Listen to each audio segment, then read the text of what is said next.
চোখের অ্যালার্জি একটা কমন সমস্যা আমাদের দেশে এবং বিদেশে সবার জন্যই, এবং এটি আমাদের দেশে শীতকালে খুবই প্রকোপভাবে দেখা যায়। ছোট বড় আমরা সবারই দেখা যায় যে চোখ চুলকাচ্ছি। আমরা চোখ চুলকানো একটা কমন সমস্যা। কেন বলছি? কারণ আমরা সবাই কাজের জন্য বাহিরে যাই, ধুলাবালি এটার অন্যতম প্রধান শত্রু। আর এই শীতের সময় যেহেতু বৃষ্টি হয় না, বৃষ্টি না হওয়ার কারণে বাতাসে অনেক ধুলাবালি থাকে, এটা থেকে আমাদের একটা চোখের প্রবলেম হয়। এছাড়াও এই শীত শেষে আমাদের শুরু হতে যাচ্ছে বসন্ত। এই বসন্তকালেও এই অ্যালার্জি জনিত সমস্যা আরো বেড়ে যায়, কারণ এই বসন্তকালে অনেক ধরনের ফুল ফোটে আমাদের দেশে, যে ফুলের রেণু বাতাসে ভেসে বেড়ায়, সেটা থেকেও অনেকে চোখের অ্যালার্জি হয়। এই অ্যালার্জি জনিত কারণে আমাদের অনেক ধরনের সমস্যা হতে পারে, যেমন আমাদের চোখ লাল হয়ে যাওয়া, চোখের পাতা ফুলে যাওয়া, ক্রমবর্ধমান ভাবে চোখে পানি পড়া, চোখ চুলকানো, আঠা আঠা কষের মতো বের হওয়া, কোনো কোনো ক্ষেত্রে চোখে ব্যথাও হতে পারে। এবং যদি আরো বেশি সিভিয়ার আকার ধারণ করে, প্রকট আকার ধারণ করে, তাহলে দেখা যায় যে চোখে ব্যথাও হতে পারে। এজন্য এসব ক্ষেত্রে কিছু কিছু ছোট কাজ করলেই আমরা অনেক ক্ষেত্রেই উপকার পেতে পারি।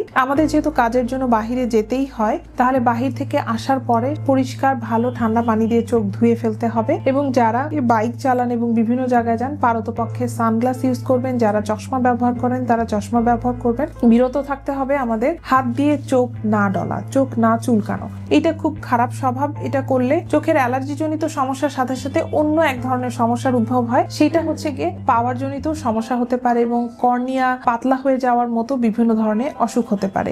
যাদের এই চোখের অ্যালার্জি জনিত সমস্যা আছে তারা আজই সচেতন হন। এবং দেখা যায় যে যাদের কোনো ফুড অ্যালার্জি থাকে, বিভিন্ন ধরনের খাবারে অ্যালার্জি থাকে, তাদেরও এই চোখের অ্যালার্জিটা অনেক প্রকট আকারে ধারণ করে। এই জন্য আপনারা পারতপক্ষে চেষ্টা করবেন যেসব খাবার খেলে আপনাদের অ্যালার্জি হয় সেসব খাবার না খাওয়াই ভালো। এরপরেও যদি আপনাদের দেখা যায় যে কোনো কারণে খুব বেশি হয়েছে, চোখ চুলকাচ্ছে, সেসব ক্ষেত্রে আপনারা ঠান্ডা পানি দিয়ে চোখে সেক দিতে পারেন। এক্ষেত্রে আপনারা একটু উপকার পাবেন। কিন্তু যদি দেখেন যে খুব বেশি সমস্যা হচ্ছে, তাহলে অবশ্যই একজন চক্ষু বিশেষজ্ঞের পরামর্শ নেবেন।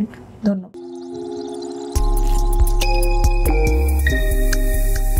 We restore vision.